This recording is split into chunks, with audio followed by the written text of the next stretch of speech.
umubyeyi ndubatse mfite n'abana b'abahungu n'abakobwa. Nagize umugisha ndakizwa, nagiriwe ubuntu niko navuga. Nakijijwe ndi mukuru ndetse maze gushaka nari mfite imyaka 24 urumva nari mukuru mbese ndatinze gukizwa muri makeya. Nabaye inkumi itazi Imana, naherukaga gusa nkubaha Imana kwa kundi ababyeyi bakigufata bakujyana gusenga.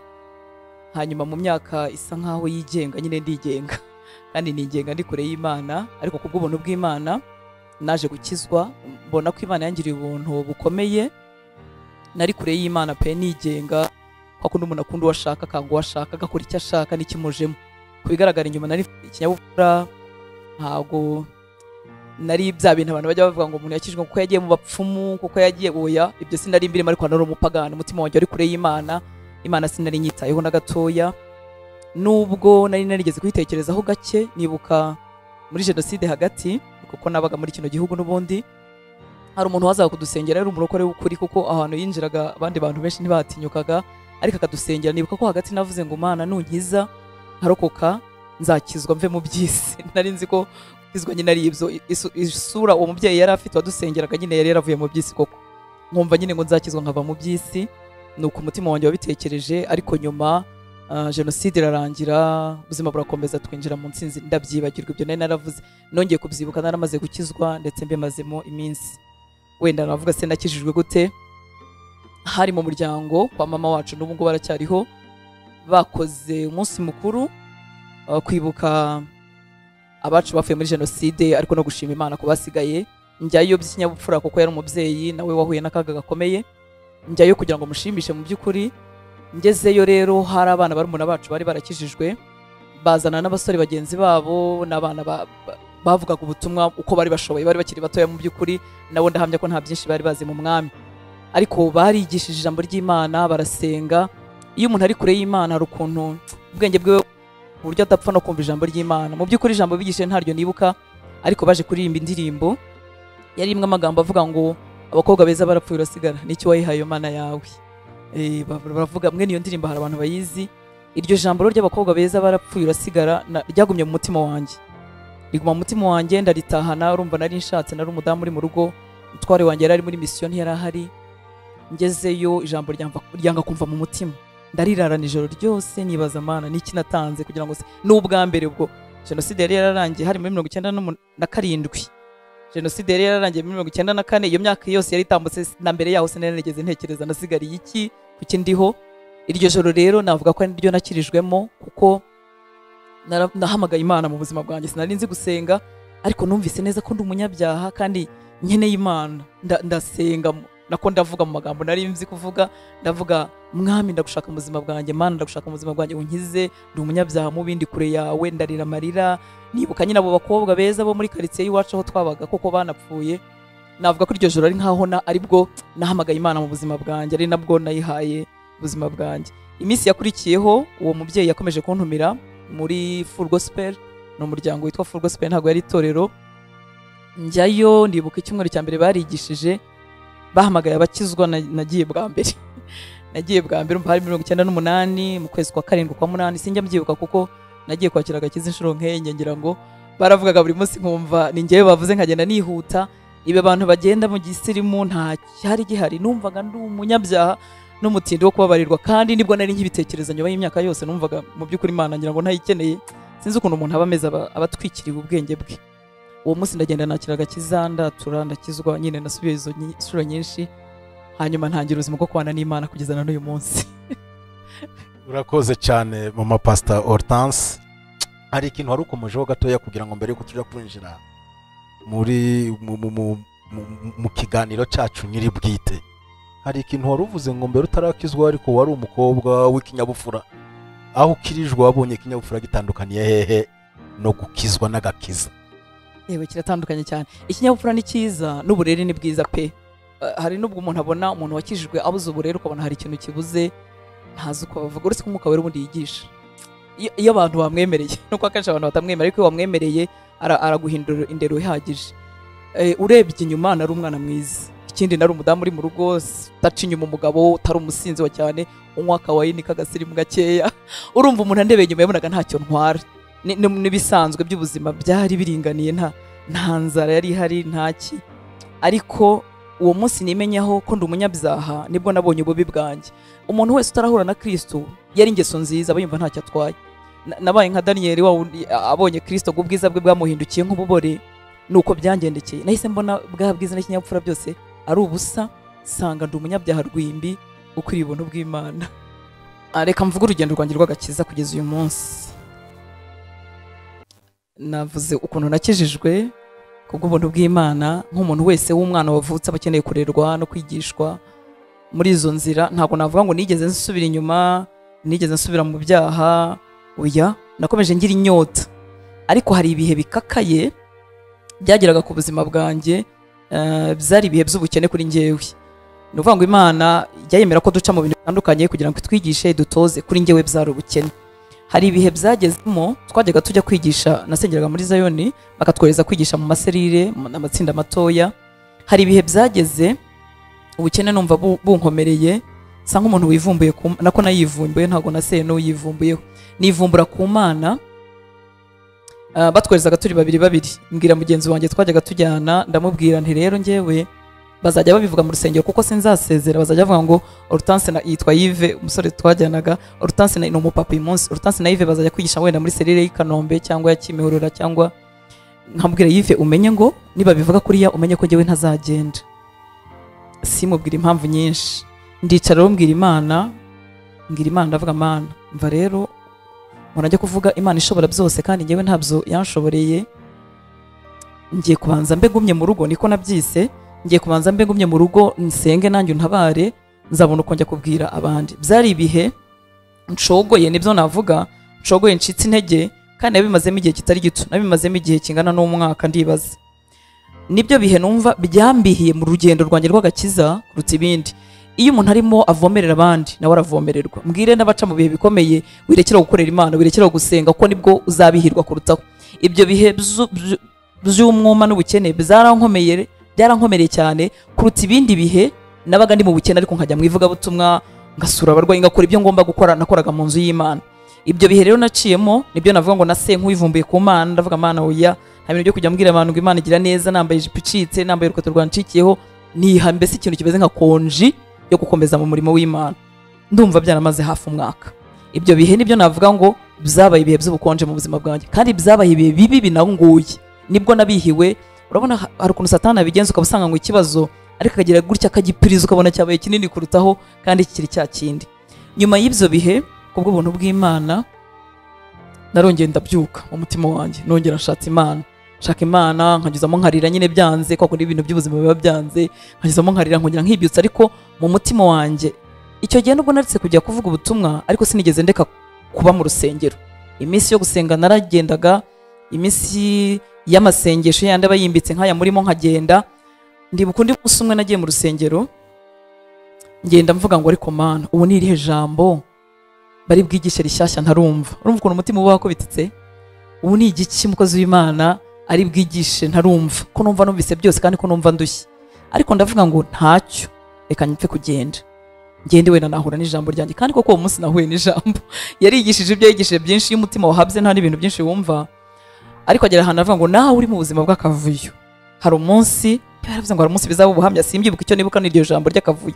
Nari mfite agenda kuko namye nkunda kwandika inyigisho, noneho mpita nshyiraho n'ubu amajenda cyayafite, mpita nshyiraho akantu k'akamenyetso, ndavuga ngo hari igihe ibi ngibi bizaba ubuhamya.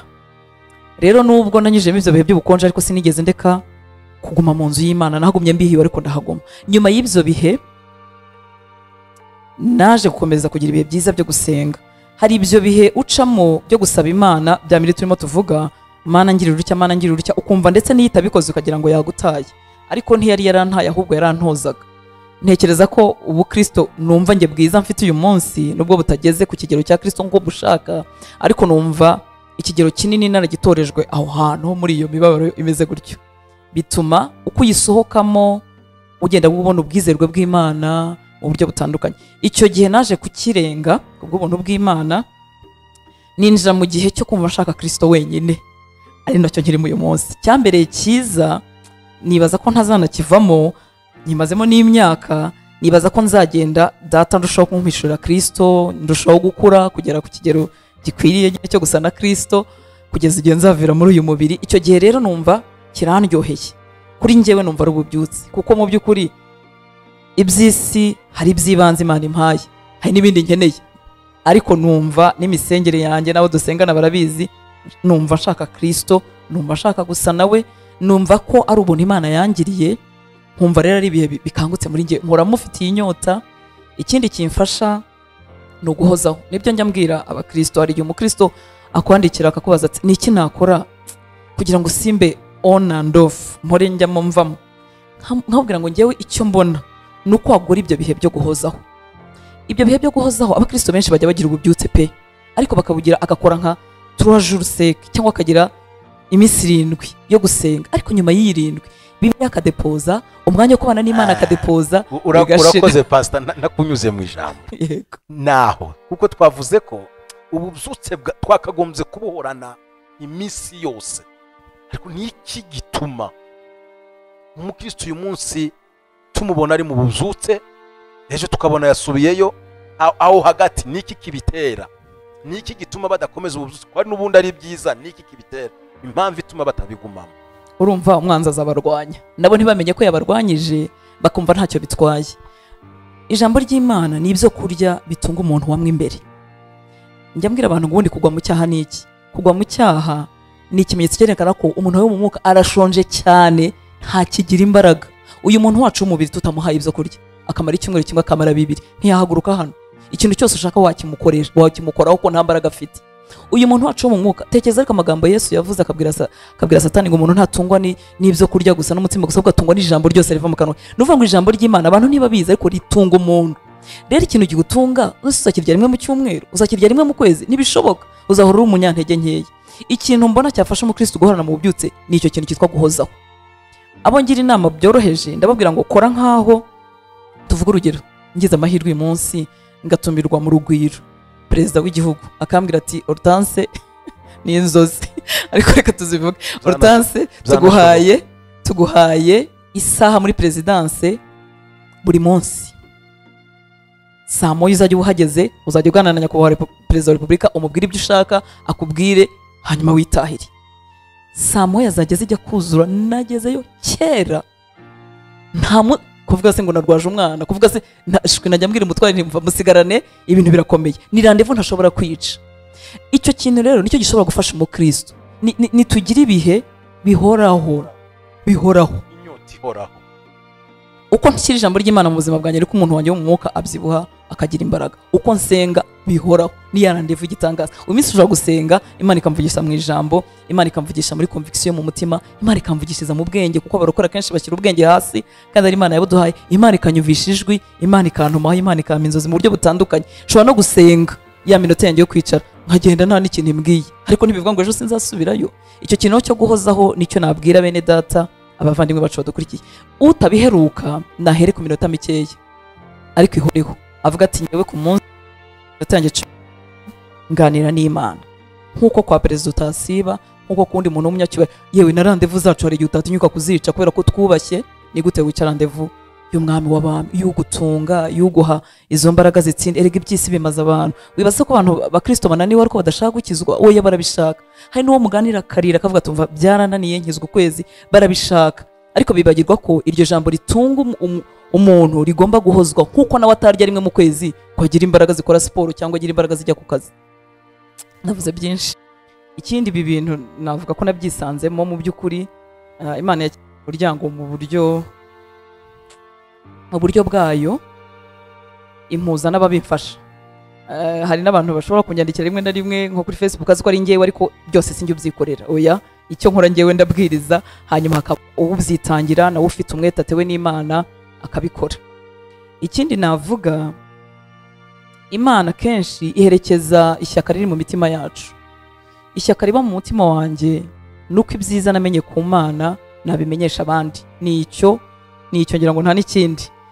Hari ubutsinzi bone Imana, hari ibyo namenye kuri Kristo bikamfasha mu rugendo rwanjye rwa buri munsi rwo kuba umukristo, rwo kuba umugore, rwo kuba umubyeyi, rwo kuba umuntu iyi si datsikamiye, rwo kuba umuntu ubasha gutsinda icyaha. Ibyo namenye buri munsi mba numva nabibwira abandi. Ntekereza ko Kristo ari iryo shyaka riri mu mutima wanjye, hanyuma ibindi mu by'ukuri kiraho uburyo bigakorwa. Nta rindi banga ry'igitangaza.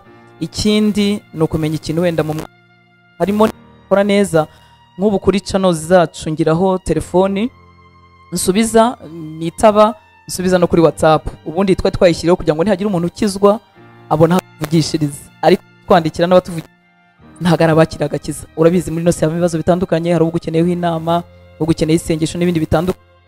Inshuro simbasha kubisubiriza igihe cibwabyo. Iki ndavuga ngo aya masaha WhatsApp irarangiye, sindi wigeho, nubwo hari hakiri ibintu wo kuba mama, no umwanya wo kuba umugore, no umwanya wo kuba mu muryango. Bituma rero nibira ko umuntu atabikora 100% neza nkuko bikwiriye, ariko ndagerageza, hanyuma n'Imana ikamfasha. Ubyutse ni uguhozaho. Ariko nongere mbwira abatwumva ko uyu munsi waba wenda warasinziriye, ariko ko hari amahirwe. Imana yacu ni Imana y'amahirwe ya kenshi. Uko umuntu agarutse Imana iramwakira. Rero umuntu yafata icyemezo uyu munsi akavuga ati wenda narakijijwe kera, ariko narasinziriye, nabigenjemo buhoro, ariko uyu munsi fasha icyemezo. Nibaza ko niyo mpamvu muri aya masengesho, nibaza ko aricyo kigenderewe. Rero niba warakijijwe ukanyuzamo iminsi yo kurangara, n'uyu munsi wakwibyutsa, Mwuka Wera yakufashoboza kugufasha ukibyutsa. Icyo navuga rero umumaro wa social media cyangwa ibi bitangazamakuru byose tuvugira ubutumwa bwiza, bifite umumaro utangaje. Ndetse ntekereza ko iyo biza kubaho mu gihe cya Paulo ndetse n'icya Yesu, nta wari kubikoresha kubarusha. Paulo yaranyanyagiye ahantu hose yagomba kuvuga ubutumwa bwiza, asiganwa n'imyaka, asiganwa n'ubusaza, asiganwa n'itotero ryamukurikiraga. Na Yesu yavugaga ngo datarakora nanjye ndakora. Bari abantu bihuta, bazi ko bafite igihe cyagenwe. Rero ikoranabuhanga rero turigira, nibaza ko bari burikoreshe cyane no kuturusha. Aya ni amahirwe rero duhagazemo. Ibi ntago ari ibikoresho bya Satani, nubwo Satani abikoresha cyane. Satani azi guprofita ubwenge bwatanzwe n'Imana, akabubyaza umusaruro mubi wo kwica abantu, kwica urubyiruko rwacu, kwica ikiremwa muntu muri rusange. Navuga rero ngo bidufitiye umumaro, kuko akenshi dusanga umuntu mu rugo utanabyitayeho, utajya winjira mu rusengero. Urugero nkanjye ntarakizwa, mvaga urusengero rw'abarokore ntashobora kurwinjiramo. Nanakirijwe muri hoteli, biranasekeje. Rero dusanga umuntu mu rugo yiyicariye, ashobora no kubigwaho yigendera yirebera ibindi, akareba kubw'amatsiko. Yareba kubw'amatsiko agashobora guhura n'ijambo ry'Imana rikamukiza. Saba abavuga inkuru nziza, nk'uko ijambo ry'Imana rivuga ngo yemwe abavuga inkuru z'ibyiza nimuzamuke ku misozi hejuru mwamamaze. Nidutangaze ibyiza, tubivuge hose, binadiriwe cyangwa bisuka amazi mu bibi Satani ashyira hanze. Narasomye muri statistique nsanga imibare y'amafilme pornographique isohoka ku gipimo cyo hejuru cyane. Noneho tureke n'izo filime z'urukozasoni umuntu ajyaho ari yagiyeho kureba. Filime zisanzwe, zitwa izisanzwe, kugira ngo uyirebe umara isaha hadaciyemo scene pornographique, ni ibintu bike bibaho gake. Kugira ngo uyirebe noneho tugeze uyu munsi hadaciyemo kwamamaza ubutinganyi. Muri filime iyo tuzireba haba hari umuntu twakunze twese, bamuha gukina ibintu byiza. Noneho ngo barimo baragerageza uwo muntu twakunze kumugira umuge, cyangwa kumugira nyine umusexuel cyangwa umulesbienne, kugira ngo bashyire mu mutwe ko ibyo bintu nta kintu bitwaye. Kuba rero duhagaze mu isi imeze gutyo, ntiduprofite ngo tuvuge ubutumwa aho bishoboka hose dukoresheje social media. Aho babinyuza natwe ariho tunyuza cyane ijambo ry'Imana cyane rwose. N'abakristo ibi ntibyagenewe abavuga butumwa gusa, pasiteri gusa basengewe wowe n'amatorero. N'abakristo kubona ushyiraho amafoto ukwezi kugashira udashyiremo ijambo ry'Imana, ni ukunyagwa, ni ukwibwa. Rero bifite umumaro, ahubwo nituwuprofite, tugerageze kuzana ibyiza mu bibi byinshi Satani arimo gukora. Urakoze cyane. Tuzi yuko nk'uko ijambo ry'Imana ribivuga ngo dushobozwa byose na Kristo uduha imbaraga. Imbaraga z'Imana nizo dushoboza gutunganya byose. Urakoze Pastor. Nagira ngo ubashe muri iyi minsi, tukamfate muri iyi minsi usanga abashumba benshi mu nyigisho bakunze kubwiriza, ntabwo wumva baha cyane inyigisho zijanye n'ububyutse. Buriya abantu babyutse bashaka Imana cyane, kandi iyo abantu bashaka Imana cyane birinda ibyaha cyane. Ariko ugasanga abapasiteri cyangwa se abavuga butumwa benshi bigisha ku nyigisho zijyanye n'iterambere za prosperity, kubwira abantu ko mukora iki ngiki, imana iraguhereza iki, bigasa nkaho kugira ngo imana igire iki kugenera nicyo ugomba kugira nawe icyo ukora. Bakabwira abantu bakabereka ko mukora ibi, imana izabahereza ibi, abakeneye amazu ni mukora ibi ngibi, abakeneye imodoka. Hari zimwe nigeze kumva bavuga ngo ukeneye V8 ngo nagira icyo akora ngo ayibone mu mezi 3. Mu by'ukuri nk'umuntu utekereza ko kugira ngo ubone V8 ugomba gukoresha ubwenge bwawe ndetse ugakoresha n'imbaraga zawe. Ariko umuntu udafite n'amafaranga angahe kuri konte akavuga ngo gira icyo utanga kugira ngo imana iguhereze iki mu mezi angana gutya. Urumva ni inyigisho cyane wumva abashumba cyangwa se abakozi b'Imana cyangwa se abavuga ubutumwa bakunze kubwiriza muri no minsi. Ariko ibijyanye no kubwira abantu kwihana ibyaha, kubwira abantu kujya mu bubyutse, ugasanga ntabwo babihagazeho cyane. Wowe ubyumva ute? Icyambere navuga ko ari akaga ku itorero rya Kristo. Itorero ni rya pasiteri n'abakristo. Pasiteri ashobora kuba ari mu bubyutse ariko abakristo bari batabyutse mu bukonje. Niki cyakorwa? Ni yihe nama na pasiteri ashobora kuba mu bukonje cyane birashoboka kandi ayoboye itorero cyane. Niki cyakorwa kugira ngo itorero ryose, ndavuze harimo pasiteri ndetse n'abakristo, cyakorwa muri ubihe kugira ngo binjire mu bubyutse nubwo henshi batarimo baterana ku matorero cyangwa se mu nsengero zabo?